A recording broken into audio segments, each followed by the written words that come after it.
Hey, okay, so I've already recorded this once, but it sounded absolutely horrific.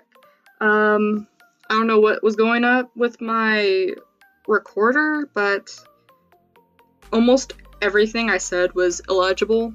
So because of that, I'm going to redo my review on Lily the Fangirl's OC named Isamu Hideyoshi.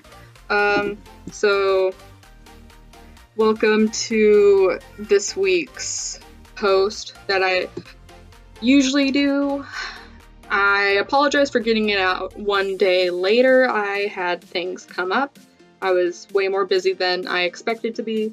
The subject of today's SpeedDraw, speed paint thing is Patty Thompson, and the topic winner was an OC review, and so I will be reviewing Isamu Hideyoshi. If you would like a say in future, videos, I have polls set up on the Soldier Amino group. It's a great community. Please join. So, Isamu Hideyoshi is a witch and weapon character.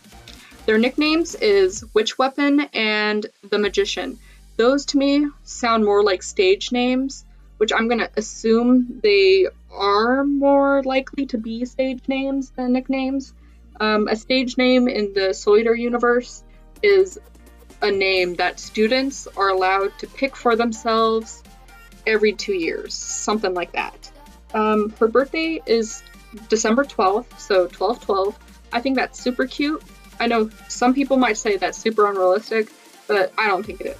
Almost my entire family, they're born on dates like that. I'm an outlier, I'm not. But like, for example, my brother, born on 2/2. My sister was supposed to be born on 12/12. She was born 12/11. My mom, 11/11. My grandma, 12/12. I have more family members that are born on dates like that. So it's probably a lot more common than most people think. So I think that's cute, and I think it's realistic. Her age at the start of the story is 14, and her age after the time skip is 15. I'm not sure if this is alluding to a specific time skip in Lily's fanfiction, or if she's referring to the time skip in the anime where the first 3 episodes are like the before time, and then all the anime episodes after the 4th basically is the next, current. Her ethnicity is Japanese. She's enrolled as a magical weapon. I don't know if that's supposed to be different than a demon weapon. It probably is, since she's a witch and a weapon at the same time. I think that's kind of clever. Her weapon type is a multifunctional staff, which I think that's really clever too, because staff, I think, more staff when it comes to witches. I know staffs are most definitely not as common as bladed weapons are, so that's pretty unique. And her partner is, apologies if I pronounce any of these names wrong, Shirayuri Tanaka. Her personality, part of the bio is rather short, so I'm just going to go ahead and read all through it. Many rumors have stated Isamu is nothing but a manipulative, selfish trickster that hides under a laid-back behavior. However, this reputation isn't entirely false. Isamu is well known for playing tricks and pulling pranks and stealing snacks when she was younger. She did this because of her do what you want philosophy, rooted from a neglectful childhood. Because of not being trusted as a child for her witch heritage, Isamu has trust issues herself. The whole reason Yuri became her Meister is because Isamu only really trusted Yuri out of everyone else she's ever met. But as she's grown, she's learned how trust is a game of cause and effect, and you can find the right people to call friends. Isamu gets impatient with others easily, and will normally act out of impulse. But if she makes a harmful move, she's willing to learn and fix her mistakes however possible. Isamu's general attitude is very laid back with a hint of sass and snark. She's the friend who teases you, and you both have tons of inside jokes. She is incredibly witty and sly, making a certain assassin jealous of her ability to sneak up on others and throw water balloons. Izumo holds a strong sense of justice and is willing to speak up when she feels something isn't right. She mostly goes with her gut in many situations, but her gut is true 4 out of 5 times. Izumo's greatest goal is to show the world that not every witch is evil and can help others. She mainly has this goal as a promise to change her family's history of ignoring their magic to fit in, and to herself to prove she's changed from the trickster child she was. Okay, so the only thing in this that I don't think kind of fits is the witty part. It seems like she's very intelligent, but when I read through her background, it says she was an orphan, and well, not really an orphan. Her father abandoned her, and she was sent to an orphanage.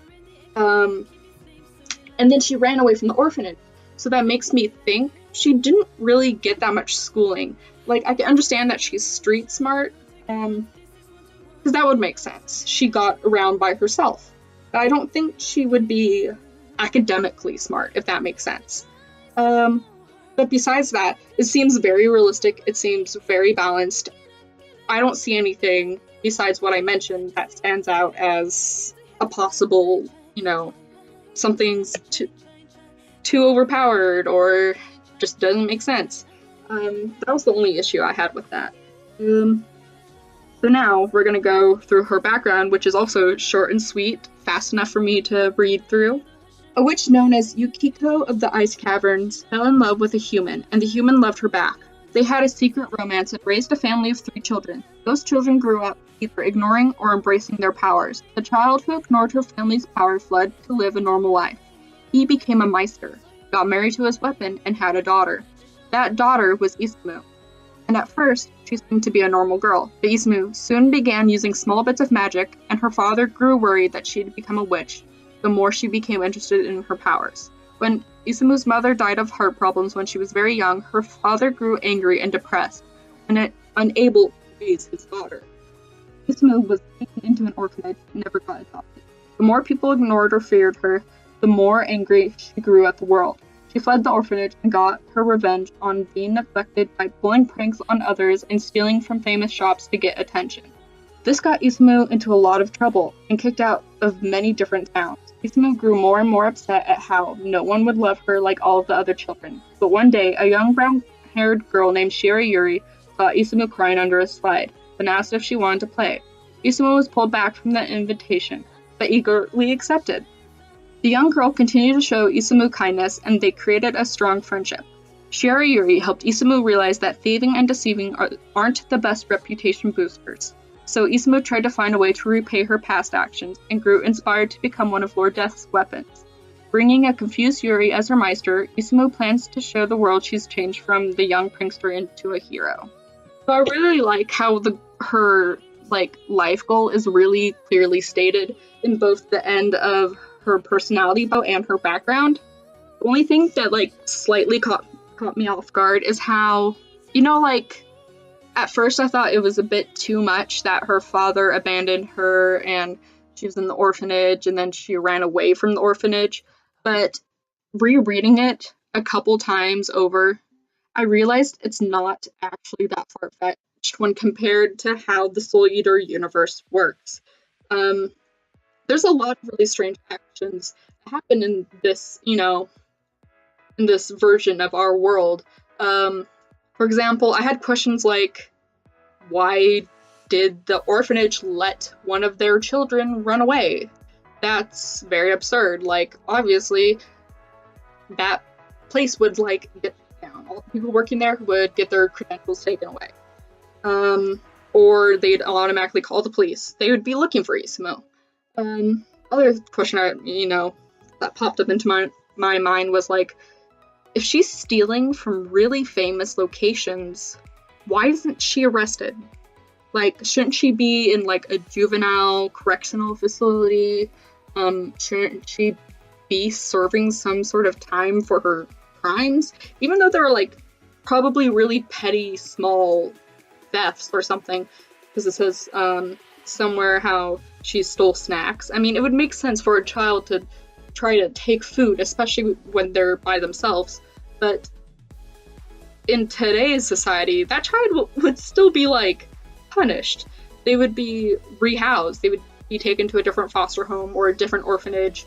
They'd be taken to a juvenile facility. But stuff like that is common in this universe. If you see, like, Liz and Patty are a huge example of that. Like, they threatened people, they physically harmed a lot of people, they stole cars, they stole cash, you know, what else have they done? But as soon as they met Kid, they're like, sure, we'll be your weapons, and all of their, like, past crimes were basically, I don't know, erased from their records. They didn't really have to pay for what they did, how they would have been made to pay for them in our world. Another extreme example would be Krona. Krona, we know, like, he didn't quote-unquote mean to do what he did, but he literally killed and ate people's souls. And yet, he was allowed to rejoin classes. He was allowed to be near people. In our world, he would have been taken, if not straight to jail, straight to prison. He would have been sent to some sort of correctional facility, some sort of rehab, somewhere where he would be taken care of. I don't think he would have ever been let out among the public. So, after thinking about that, I don't think her background is far-fetched at all. So, moving on to her likes and dislikes. I read through all of them.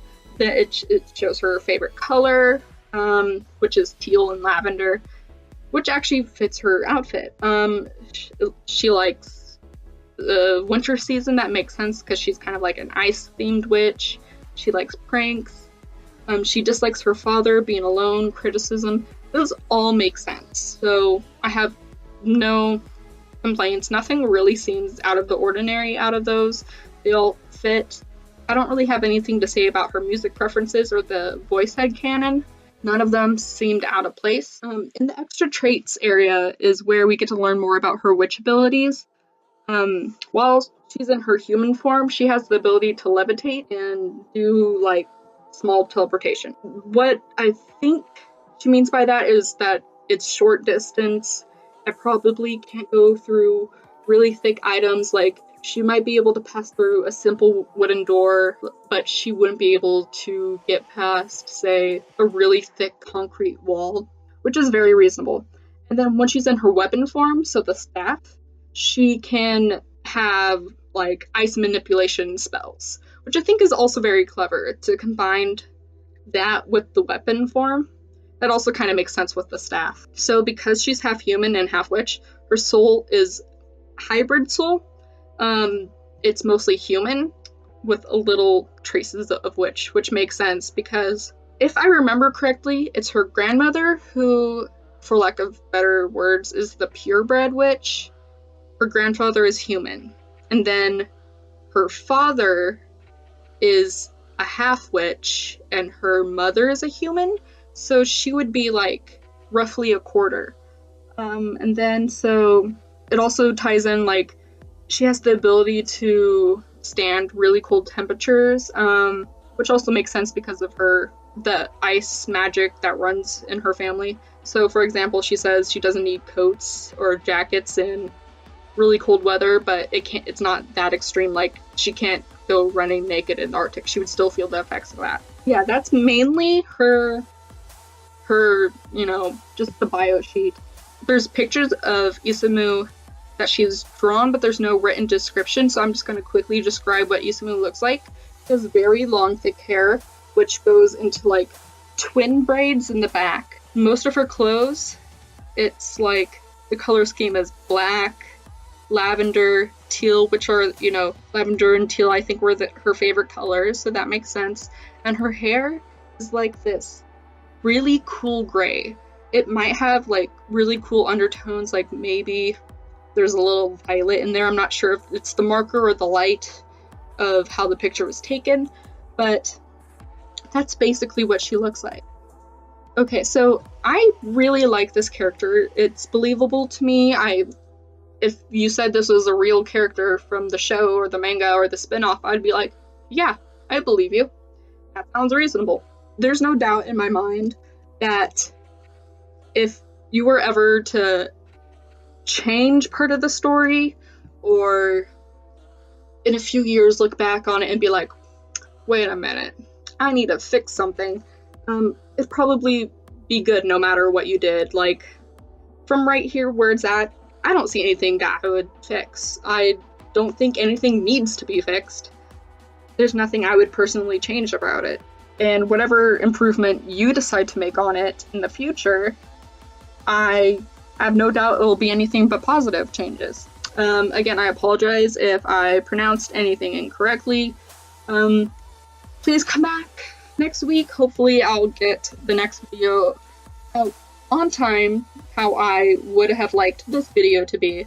And if you want to participate in the polls, join the Soul Eater Amino. I make sure that the polls run for about 4 or 5 days each time. I usually upload a new poll every Wednesday for it. I have separate polls, one for the subject, one for the topic. Thank you for stopping by. See you later.